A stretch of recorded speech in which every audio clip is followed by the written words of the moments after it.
Hey YouTube, welcome back to another video, and today we're gonna talk about orchid care and how I take care of my Phalenopsis orchids.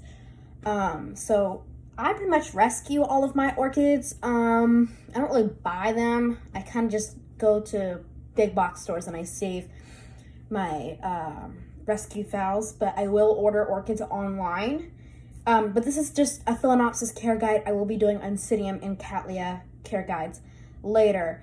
So this is just your normal Phalenopsis. So what a Phalenopsis looks like is it looks kind of like this. Now this just looks really sad because I just saved this a couple days ago, so it's still looking kind of rough. But so we're gonna talk about how to take care of your orchids, and yeah. So let me show you some of my orchids. Let me go get a really healthy one I have. So most of my orchids do survive. You will have one or two orchids on the way that will die, but I've noticed that per each orchid that dies, I usually have two that live.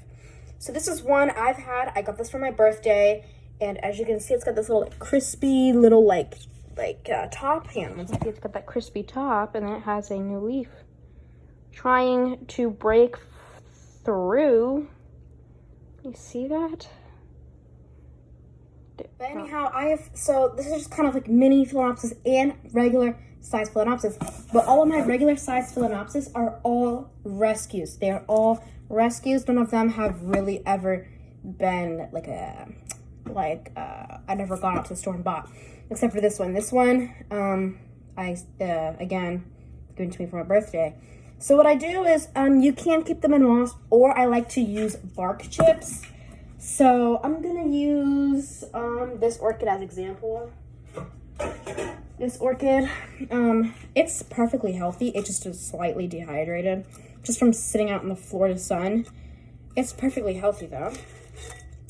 So I do keep them in bark chips also. It just depends on your media preference. But I keep mine in lecas and bark chips and things like that. Because I've noticed with the big Phalenopsis that if you keep them in moss, they will start to rot out a little bit. And that's not good. But with the minis, bark chips is the best way to go. But moss is also a great option, because this one, I've noticed that if I put it in bark chips, it gets really dehydrated. It gets really sad. So this is why this one is in moss. So with watering, if you have it in moss, obviously you aren't going to need to water as much, because moss is basically a sponge. So again, it depends on your preference if you want to be watering all the time, or if you don't. Here, I'm going to get some light over here. Or if you don't. So let me show you what it looks like when we need to water. So as you can see, the roots are kind of going. If the roots are silvery gray, this is still kind of green. I'm gonna get roots, so this would probably be a good time to water. Actually, just water this one, so I would just give it another day and then I would water. This is what you're kind of looking for. You're kind of looking for a silvery grayish look on those roots.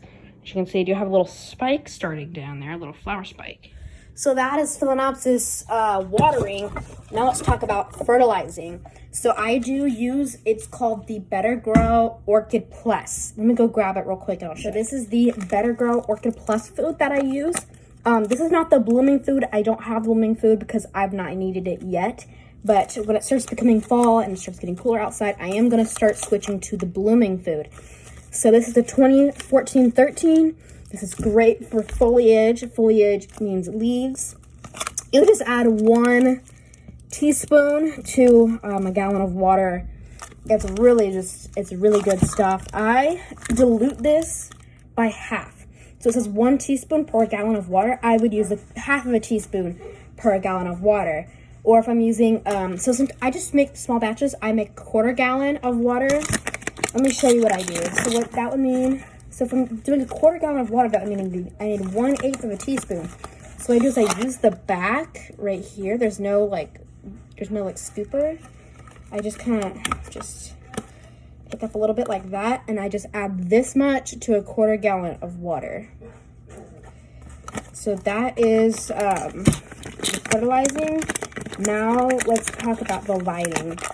So I give all of my phals bright and direct light. I have all my orchids and plants on a south-facing window, but I keep them, I would say, 10 to 20 feet back from my window. I'll show you where I'll sit. So I keep some phals over here. I keep some phals over here. So you do want to provide some bright but indirect lighting for these orchids, because these orchids are very, can be very fragile sometimes. So I'm just gonna put this orchid back. So that's with the lighting, I covered lighting, fertilizing, watering, and media. Let's talk about the pots. So I use, let me get some of the pots. So I like to get pots that are airy like this, where the roots can climb around in these little net pots. This is about a 3-inch net pot. I got a 12-pack on Amazon for $7. Then I have 5 of these 5-inch pots with lots of aeration. And then also I use Vanda baskets with lots of holes for aeration.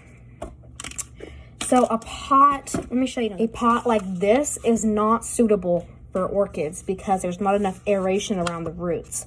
But you can turn this into an orchid pot with a hot nail. You can just go around the pot with a hot nail and you can create okay, if you're gonna do the hot nail method, you may I prefer need like this somebody to help see you the roots, because clear you know pots, you really also you want to be very careful when doing this. Happening in there. So that's what I think.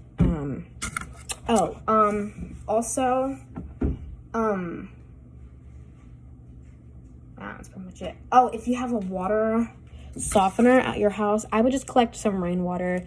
I just use tap water, but you can collect rainwater if you have hard water at your house. Collect some rainwater, or run it through a filter, or set it. Or sometimes what I do is I take a watering pail and I fill it up with water and I let it sit out for like 12 to 24 hours, and that will get all the like chlorine bits and stuff out of the water. So that was orchid care. If you enjoyed this video, please like. If you didn't like the video, then you can thumbs it down. It's okay. But yeah, thank you for watching. Please like, please subscribe, and bye-bye.